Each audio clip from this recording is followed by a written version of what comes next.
It's been with us 8 years, but they've been 8 wonderful years. Toyota 86.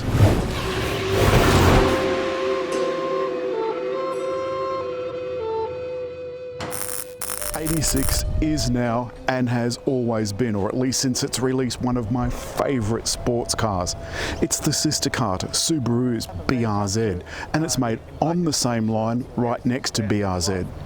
There are a few subtle differences apart from badges, but they've both got the same 152 kilowatt flat 4 engine, and that means that the cylinders are laid opposite each other.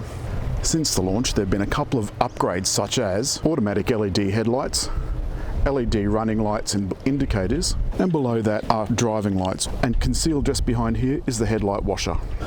The lowest splitter is all business. Along the side there are a couple of neat vents, and this, the 86 symbol.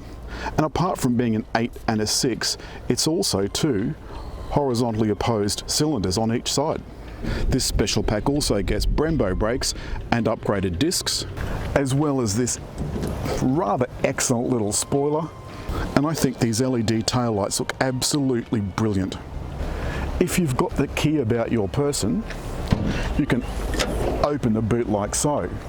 The seats go down in a 60-40 split, and rumour has it that you can fit 4 tyres in for a track day. So take them from home, swap them when you get there, and then swap them back at the end of the day.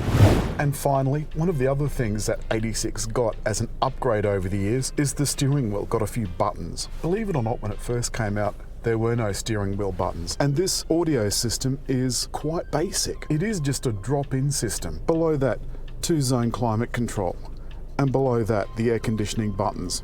And just to prove that this is a track car, it even has a track button. The Alcantara seats are quite smart, but the cup holders look like a little bit of an afterthought. There's a drop-in section which needs to be moved forward, but you can't move it forward if you've got something plugged into the power outlet. But because this is a drift car, it's got a manual parking brake. The drive is engaging, and that sweet little engine is just amazing. Gear changes are quickly dispatched. And as you take off up a hill, there's a pleasing little burble.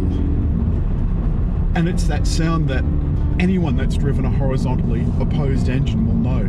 It's a particular sound. In fact, it reminds me slightly of a 3-cylinder engine. The 86 is nice and quiet, much quieter than it is at speed. But it's in the corners where 86 really comes to life. It's just beautiful. It's so light and nimble. And because it has McPherson struts at the front and double wishbones at the rear, it feels incredibly stable. And on this quite narrow bush road, it is absolutely beautiful. But when you get into slightly faster bends, it is just a joy. Now these bends are only 80 kilometers an hour, and we're actually going slower than that. But it does go to show that you don't have to be going warp 10 around a corner to have a good time. Though I have to say it does feel like I'm going around corners at warp 10. You can hear that little engine screaming for mercy. There's no gear indicator, which would have been a nice touch, but there is a digital speedo in front of the large central tacho, because this car is a drifter's car. This car is a track car, even though it's only got just over 150 kilowatts. Modders love it. They've turboed the 4-cylinder engine, and they've lowered the suspension, and there are even places underneath where you can put your own bracing. When this car first came out, there were aftermarket kits of bolt-on bracing.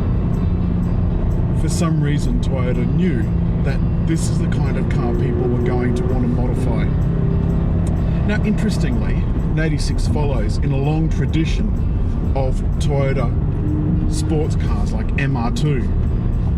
And it ranks alongside my other favourite sports car, the Mazda MX-5, and for the same reason. They're such fun to drive. They come in a manual as well, which gets big extra marks, though the automatic in this is absolutely sensational.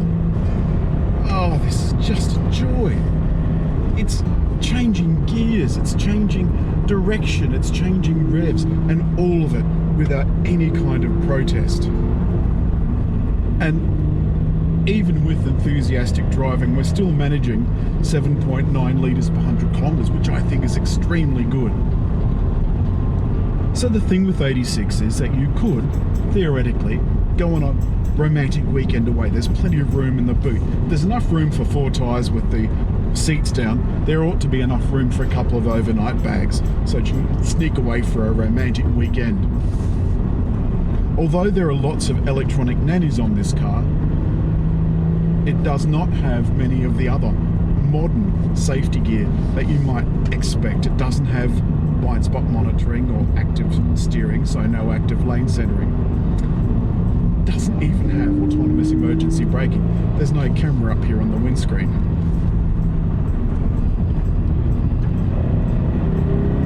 And what that means is that you're actually driving the car, as opposed to letting a computer drive it for you. Normally, I get into a car and I'm doing 110, and you can't tell how fast I'm going. I think in this you can very much tell how fast I'm going.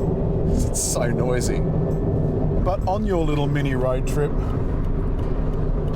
you're not going to be wanting to take any guests. There is simply no room in that second row of seats. No room. They're for decoration only. And that's just as well. The last thing we want are hangers-on. Just you and your honey and a couple of bags in the back.